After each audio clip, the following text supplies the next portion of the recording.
Hello, ladies and gentlemen. Welcome to another episode of the Next Team podcast. And yes, after our long hiatus, we are back and we are back with cricket. And today I'm joined with my fellow rather TNT cricket mates, Yash and Arjun. What's up, boys? What's up?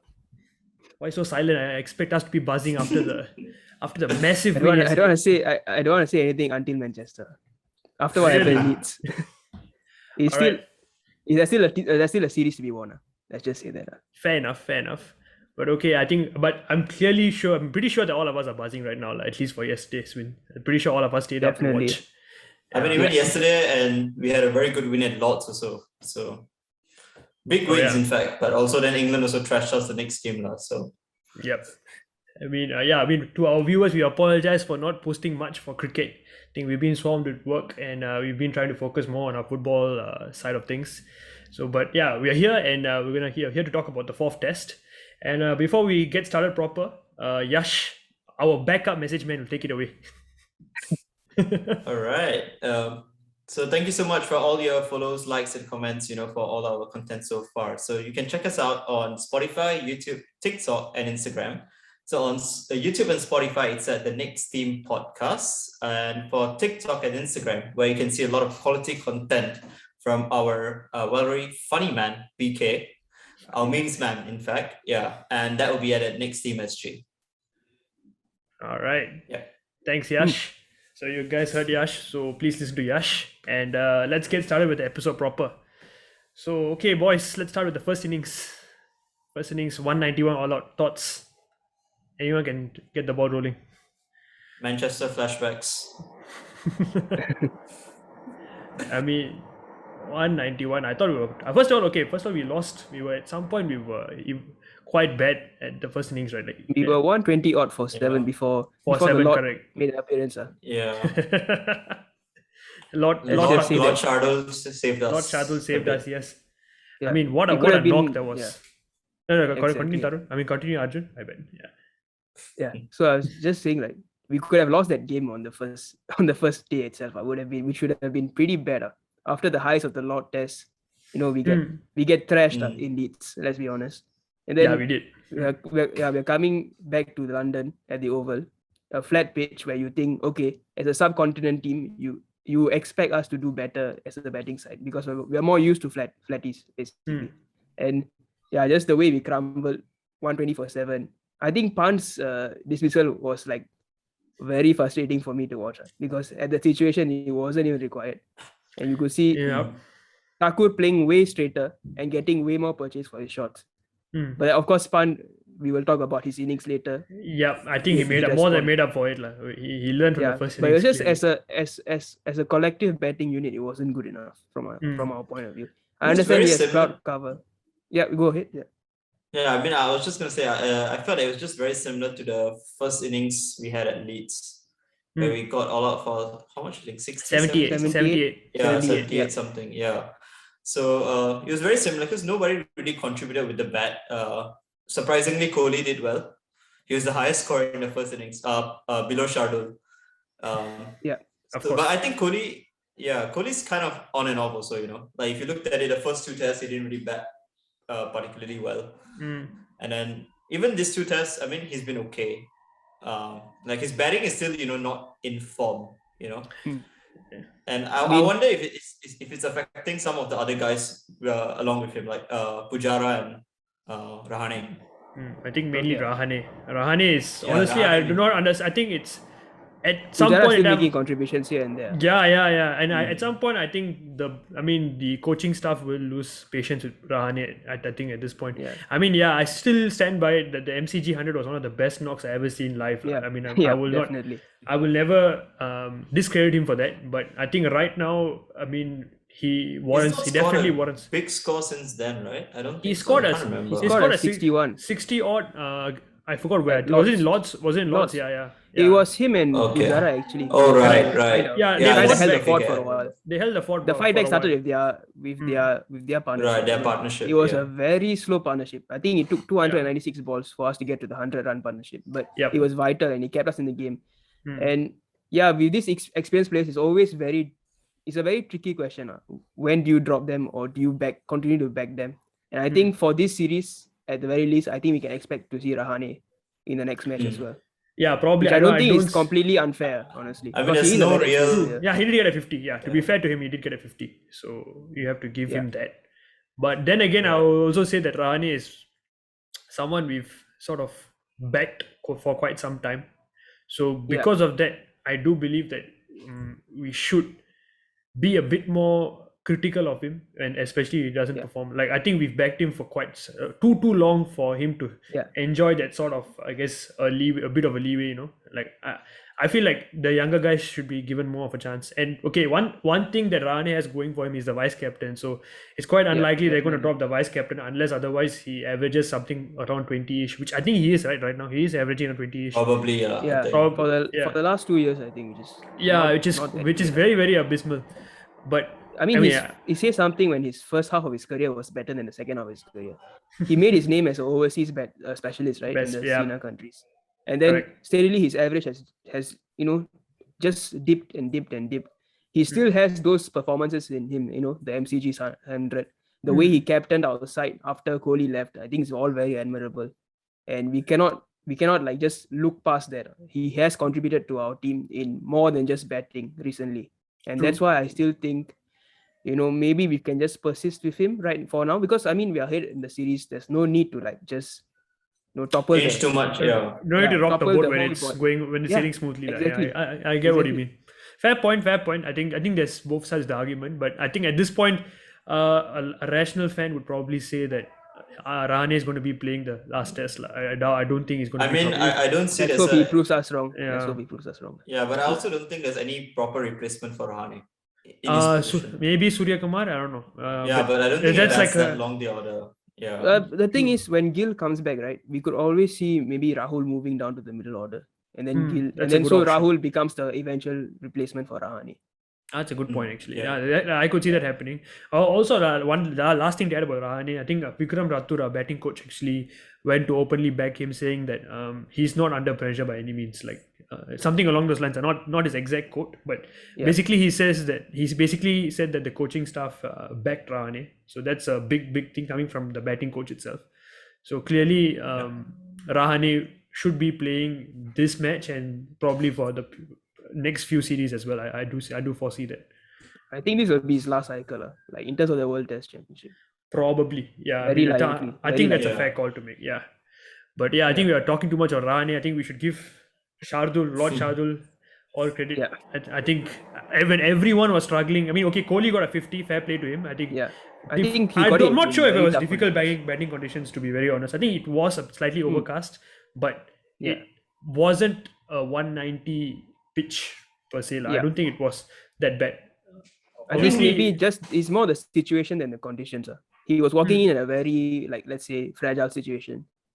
Coming off a defeat where we posted a 78 for the first innings. You can imagine the pressure. And I mean, questions have been asked of his batting form recently. And I think he's responded pretty well. I mean, he was close to making 3 consecutive 50s. In English conditions, it's not easy. And obviously, it was disappointing not to see him convert them to the big scores, but he's still contributing. And I think when the shots that he's playing, he's looking way more comfortable. His judgment of outside off stump has gradually improved throughout the series. And who knows, maybe Manchester's the test. I mean, we keep saying it, but eventually I think we will. For 2 years already, man. Yeah, well, let's not forget the 8 years before that. That's true.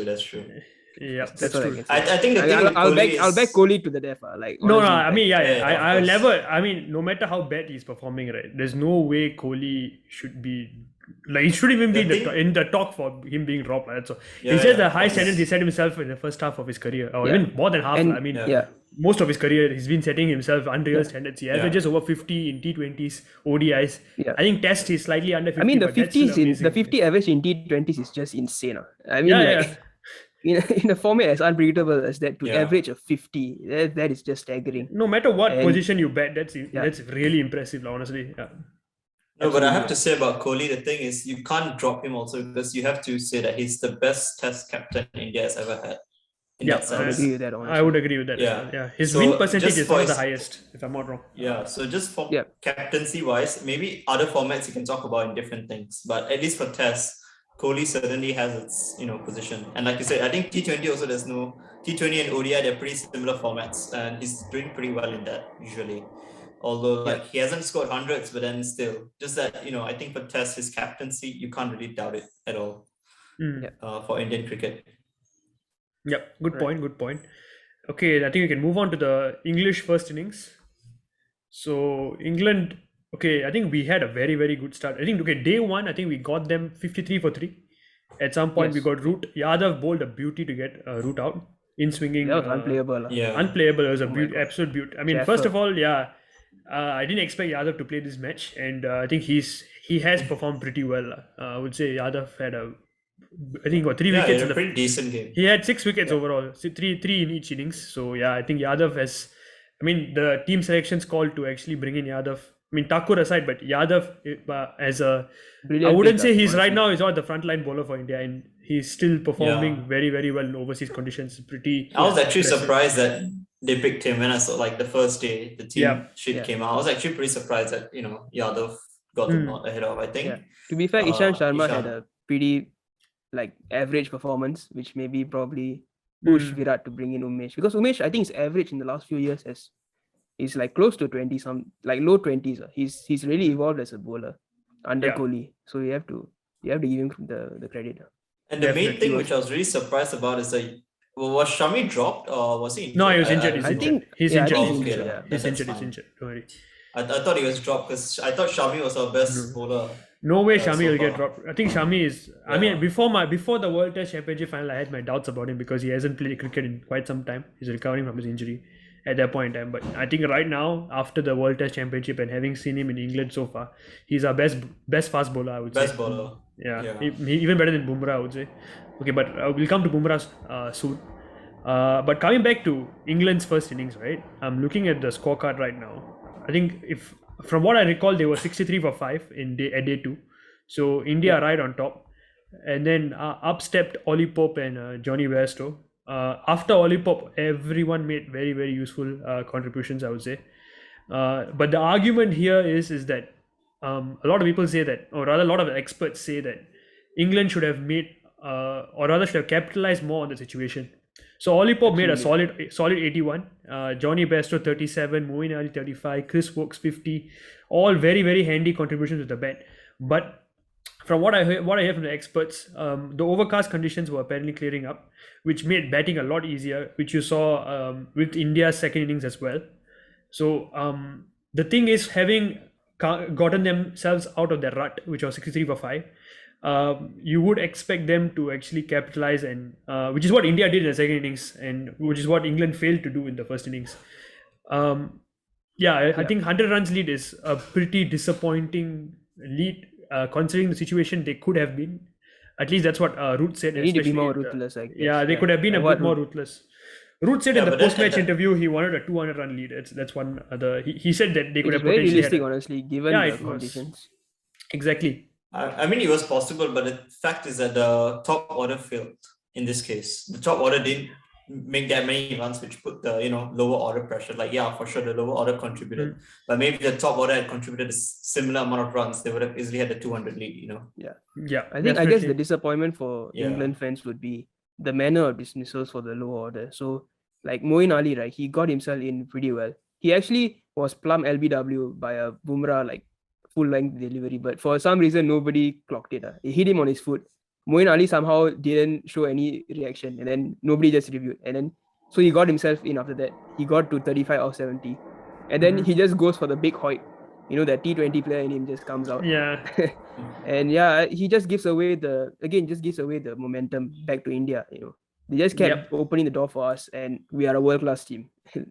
Yeah, and I we will mean, take advantage. this is the Asian century, as the cricketer would say. And I Yeah, think absolutely. we are proving time and again why it is, honestly. Amazing. Everyone, and I'm looking at the wickets column, everyone is taking at least a wicket or two. It's absolute brilliance. Umesh Yadav, the pick of the bowlers, 3 for 76. Yeah, really amazing stuff. I think we don't give the bowlers enough credit, I feel, especially if you look at our fast bowling department, especially over the years, hasn't been something that is something we are proud of. I would say, like as a cricketing nation, we've always struggled to produce good fast bowlers. But I think the current crop of players under Kohli, especially, we have a very good Absolutely. pool of fast bowlers to get from. I think it has to do with the MRF Pace Academy and a lot of grassroots work which is being done behind the scenes from Kohli, Ravi Shastri, and the whole I guess the system in India itself, which is pretty very commendable. So I think first innings. Anything else to add for England?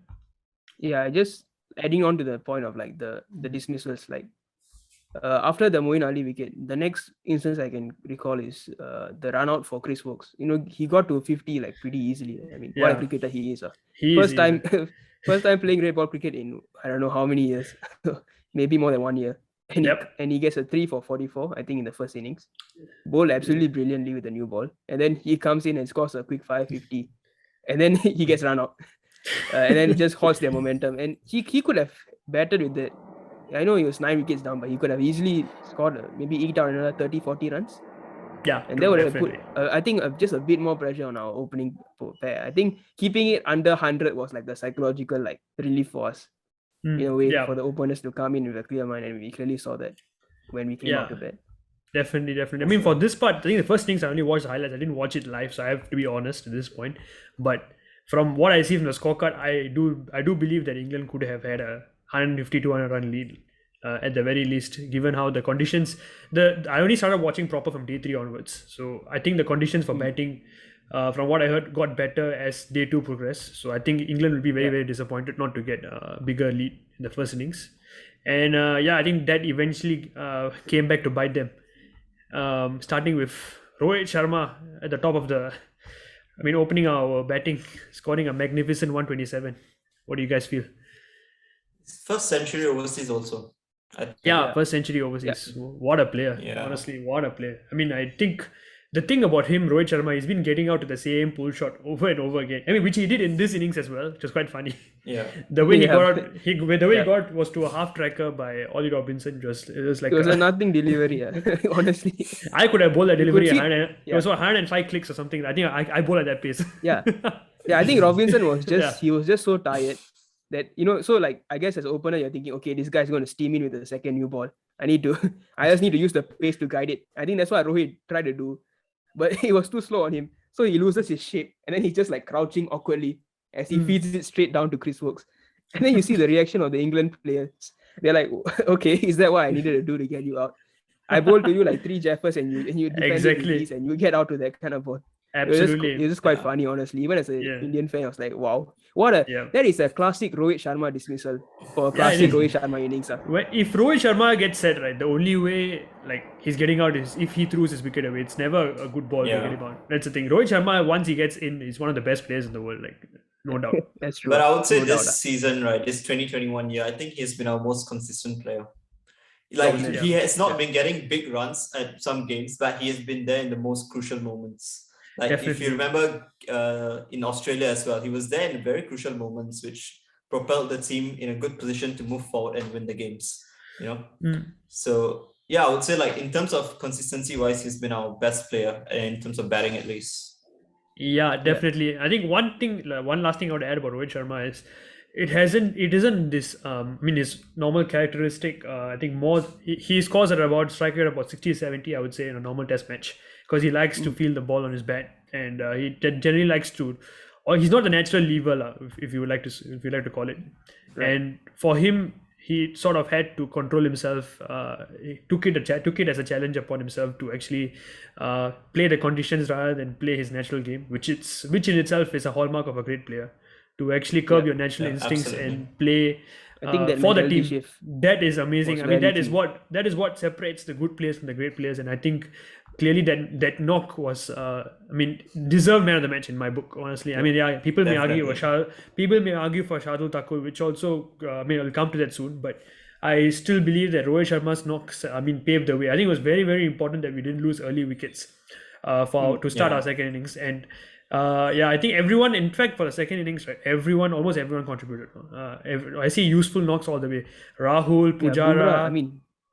Yeah, down the Apart from order. When Rahane. when have our number 10 and number 11 hit 50 runs together? Like this has never happened in Indian Yeah. cricket. I mean, Umesh is one of our best six hitters, and he's a number 9. I mean, some of He's the number 10. six, I mean, sorry, number 9. monster Sorry, sixes. yeah, number The 9. monster sixes are just clearly Yeah. release. Yeah. Just swing to the line. Even Bumrah, bro. Bumrah has improved his batting a lot. I think even Absolutely. 1 or 2 tests ago, he scored 20 odd runs. I think. Remember that partnership with him and Shami? Oh yeah. Yeah. In Lords, 30 I odd, think it was Lords, right? Yeah. Lots, Yeah. yeah. And even Lords. before that, he scored like 28 in one of the first few matches. One of the funniest stats is that before this test series, he only had 43 runs in his entire test career, and now he's made 84 runs just in this series alone. So he's tripled his run tally throughout just in these 4 matches, which just shows crazy, like man. just shows the discipline and just his mentality as a cricketer. He's always looking to improve. Yeah. I mean, I'm glad that our Indian cricket is focusing, like the bowling unit is also trying to contribute with the bat, because throughout the years, our bowling unit hardly contributed with the bat. It's all our top order. Yeah. So it's actually good to see, you know. Even as recently as the World Test Championship final, like our number 10, number 11 weren't that good. I mean, like I would say once our like on paper pure bowlers were exposed, we are gone. Like we're going to be all out. Like and now this eases the burden on our top order. That's like a huge relief. And I think that was a wake-up call for us, because in the World Test Championship, that's what happened. New Zealand's tail-enders were the one who took the game away from us through their batting. And I think that's when I guess, we realized that we need to improve as a batting unit, lower down the order as well. Yeah, definitely. But yeah, I just wanted to looking at our batting order, right? I think top order were amazing. I think everyone contributed. But there was a point in time where the game could have shifted to England's way. I think they were at one point India were 300 for 6 or something around 300ish for 6, and that's when Rishabh Pant and Shardul Thakur stepped in, and both played fantastic, useful knocks, I would say. Rishabh Pant, that's his slowest ever first class 50 of 106 balls. Amazing knock. Again, another player who is able to curb his natural instincts and play for the team in that particular situation, which he failed to do in the first innings. So you have to give him credit for that. Amazing stuff. Definitely. And his skipping has also improved a lot. If you notice, his skipping has been pretty good. He's gotten fitter. That's one of the key for me. His fitness has been the key to his whole transformation since the Gabba, I would say. Like this whole hype around Rishabh Pant. I think he's always been a good player, but recently this reliance on him has only been possible because of his fitness. Rishabh Pant, amazing knock, and Lord Shardul, no need to even say it. 60 of 72, what a knock. Dude, a lot of people actually wrote Lord Shardul off. Remember, just doing our World Test Championship preview, I said Shardul could actually be kind of a guy who could maybe come into the team as an all-roundish bowler for us. Yeah. And a lot of people were like laughing at me for saying that, because I always felt he had something in him, Shardul. Yeah, fair enough. So it's glad to see my faith getting paid off now. No, the thing is, I feel like after the test, he had a very good test series in Australia. Then after he came to the IPL, he got smashed all over the park, and then it felt like but that's we're going to definitely, definitely. But as a fan, you would think that maybe that's just a one-off thing, because he hasn't been performing consistently at that level. But I mean, he's been proving us wrong time and again, which also begs the question: a lot of people were rather criticizing Kohli for dropping Ashwin and bringing in Shardul Thakur. And right now, at this point, after the win, you have to say it's a masterstroke. Even like people I think me and Arjun are the biggest fans of Ashwin, and for us to see him, it feels like injustice, to see him drop. But right now, you have to argue that it has worked, because it clearly didn't work in the World Test Championship final to play our so-called best 11 on paper. But now it seems to make more sense for them to play the conditions rather than the players, you get best 11 now. Best 11 essentially. So I have to give. I think that combination of Ashwin and Jaddu works really well in our subcontinent, because the pitches are a lot turning then. So that's where it works more. Whereas if you go overseas, the pitches are a lot flatter. So I think that's where a player like Shardul comes in very handy. Yep, definitely. I think we covered the second innings nicely for us. 466 is just fantastic. And the thing is, at no point were we assured this game was still England's to win. Even at 300 for 6, England were favourites, I would still say, because batting conditions were still very, very very good. It wasn't deteriorating by any means. Maybe a few rough patches here and there, but it's still, for a day 5 pitch, it was England could have chased. If let's say we had gotten 350, 250 to chase, I think England would have gotten there comfortably. Honestly, it wouldn't have been that much of a chore. But I mean, even then, right, I still felt England could have actually even drawn or even won the game, in fact, because the target was not too hard, because exactly. on the first day itself, they were 100 and something for no loss, I think, until we started getting wickets. Exactly. So yeah, coming to that. But- So that's when I think we can move on to the England's second innings. I mean, we were world class. That's all. That's the word I want to use. We were On day 5, not on day 4, on day 5. Day 5, we were world class, absolute world class. I mean, I look at the score. I look at the scorecard: 50 for Burns and 63 for Hamid. Both these guys were sort of out of form. If these players are able to get 50s and 60s, that tells me it's a very, very good batting pitch. I mean, I did watch the day 4 and day 5 play, but on paper, it does tell me that it is a very good batting pitch. They have applied themselves and they have gotten runs on that pitch. So it does tell me that our bowlers have to work extra hard to get wickets. And boy, did they do that. I mean, what a performance. Yeah. Boom. Yeah. I mean, it was always going to be a tall order for England to win. Even when they went into day 4, 77 for no loss, this is where I kind of disagree with you guys. I still think that India was marginally ahead, because for England to win, right, they had to get 3 sessions back to back completely right. And we know that with how fragile this England batting lineup is, just like how ours is, it won't take much for us to really take the game away from them. And I think that really played on their minds. In the first session, they really weren't looking for too many runs, especially after Burns got out to Shardul. You could tell that, I mean, Hamid, his entire demeanor and just the way he went about the innings was completely different. He got to his 50 in about 70, 80 balls, I think. Then after that, he was 60 off 190 balls when he got out.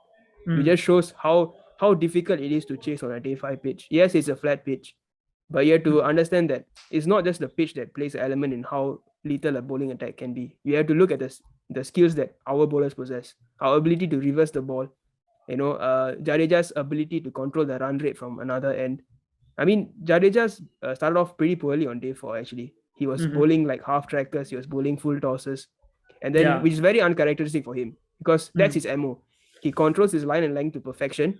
He keeps the run rate down, and then he creates pressure for our pacers to exploit and draw them into mistakes. And he did that perfectly. I think he bowled like 20 odd overs and only like considered a 20 something runs, and he got the wicket of Hamid, which I think just gave us that belief that okay, there's something in this pitch. I mean, what a delivery, by the way. Lands right comfortably outside leg. Yeah.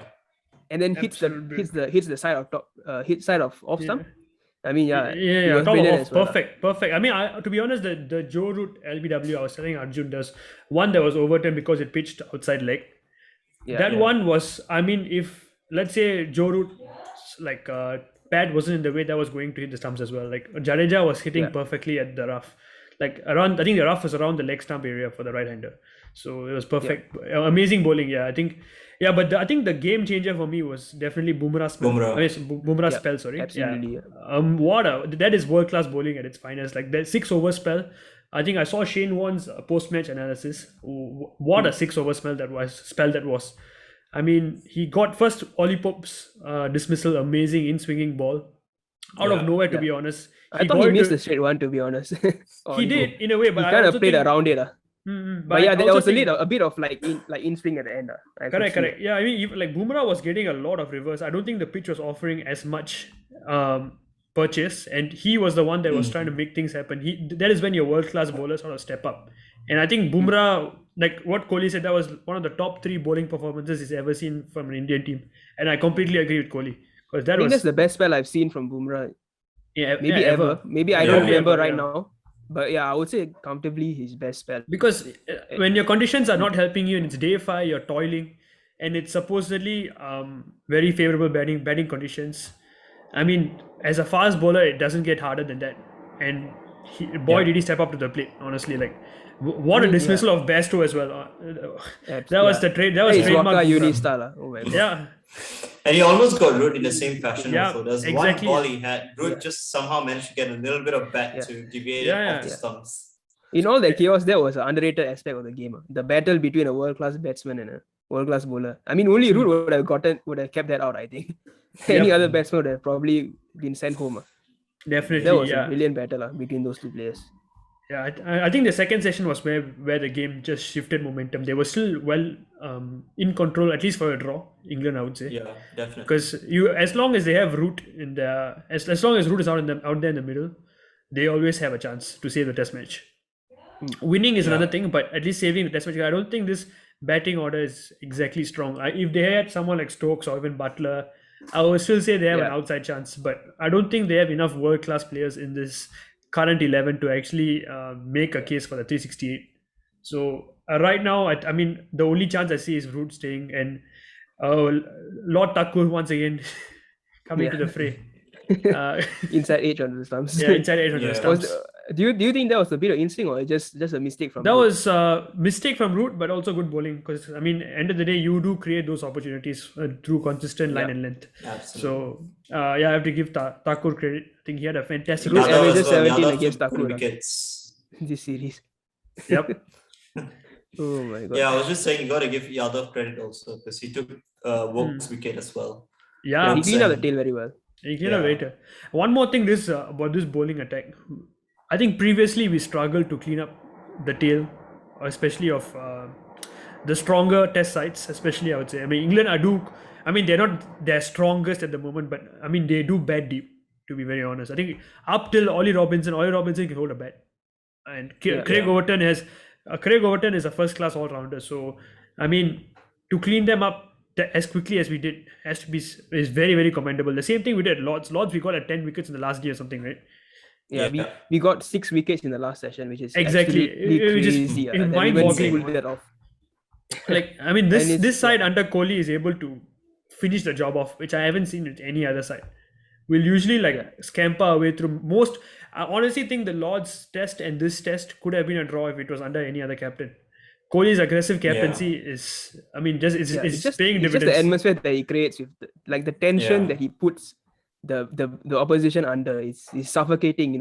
Every ball he's walking up to the to the striker and then saying only one result is possible. Like wow, this guy Yeah. is relentless with how he goes about the It's game. amazing. It's Yeah. I mean, He's even as I amazing think for even a as a test neutral, I think you should love watching Virat Kohli. I mean, maybe the purists might say that's not the way the game is supposed to be played. It's supposed to be a gentleman's sport, all that. I keep getting into the argument with my I dad. like my Okay, characters. this is just I mean- me getting into the argument with my dad, to be honest. But I think that's maybe a the old generational mentality. gap thing. Yeah, it's a generational gap. But to me, I love the way he goes about the game. I think that's perfectly fine as long as it's within the, I guess the. I mean, he's not breaking any rules, He's Exactly. just being a bit Yeah, aggressive I mean with the opposition. the Aussies when they were at their most dominant were They were kings very of this, cocky bastards as well. Yeah, they wow, okay. Okay. Yeah, I mean, it is an art. Sledging is an art, and Yeah, it gives it you, is. it does in a marathon like format like Test, right? It does give you an edge, and Kohli has I think brought that factor to our team that we haven't really seen before. Yeah. And this is not a team that this is now a team that people avoid engaging with, which is quite surprising for me to like just think about, because in the past that's not really been the case. I mean, look at how England after the Lord's Test, they were like, oh wow, we shouldn't have done that. we should not have riled up Bumrah. We should not have riled up I mean, KL Rahul was speaking aggressively. Since when have we ever seen that? Exactly. And that's just not even Kohli's that. effect, Bumrah, nice guy Bumrah was peppering Anderson with bouncers and he was sledging him proper. Like when has that ever happened? The same Bumrah that smiles after first slip drops a dolly. Yeah, exactly. He So just yeah, absolutely over it's there, amazing that I mean this team, the DNA of Kohli is all over it. That's a perfect way to sum it up, I think. Yeah, absolutely. And and India's first win at the Oval for 50 since last time we won there Since was 1971, right? Yeah. when Tiger nine- Pautadi, I think, scored the winning runs. That's pretty amazing. Breaking that you remember records that. after records, Yep. with this side. I mean, the sky First is the was limit for Gabba. this team. Honestly, the sky is the limit for this team, Yeah. and I'm Very really excited to see excited. South Africa too, honestly. Yeah, I It's think gonna that's be the only interesting. place we haven't won yet, and I think South African Where? cricket aren't at the best place. Oh, South Africa, okay. Yeah, like they aren't at the Yeah. best place right now. So I mean, if there's a time to do it, it's probably now. I don't see any other time to where we can. England have won I think South we have Africa. a series in South Africa soon, I think. Yeah. I'm I just saying think we England. have one in... Pretty soon. No, what I was saying Yeah, is I pretty was soon. actually in South Africa watching England, South Africa, and England won 3-1. If you're telling me England can win, we should have no problems knocking the South African side. Okay, to be fair, did England have Archer and Stokes then? At that point in time, no, there wasn't Archer. I don't recall having them having. There was Archer. probably Stokes, right? I mean, Yeah, Stokes this is a was big okay. guy. This was I mean, 2019. This was 2019, but I would still say the same core group of players are still in the same test Yeah. squad. And Okay, that's I a would say, fair point. yeah, that's the thing. So that's my point, and I do believe that we are the strongest that has ever been for the Indian side. So I think we have a Absolutely. very good chance of going there. No debate for me there. Yeah. All right, I think we can end it here. Yeah. All right. Okay, guys, if you've watched so far, thank you so much for your support. We'll try our best to bring in some more cricket content if time permits. I think we should be doing the 5th test. Hopefully, fingers crossed. Hopefully. Yep. Yeah, and before we conclude the episode, Yash, backup message man, take it away. Yep. Once again, guys, I just want to thank you guys for all the support you guys have shown us through all our socials and everything. So do sure to check us out on Spotify, YouTube, TikTok, and Instagram. So on YouTube and Spotify, we are at the Next Team Podcast. And on TikTok and Instagram, we are at the Next Team SG. Yep. Thanks, Yash. And thank you so much for your support, guys. We'll see you again in the next episode of the Next Team Podcast. Bye-bye. Bye-bye. Bye, guys.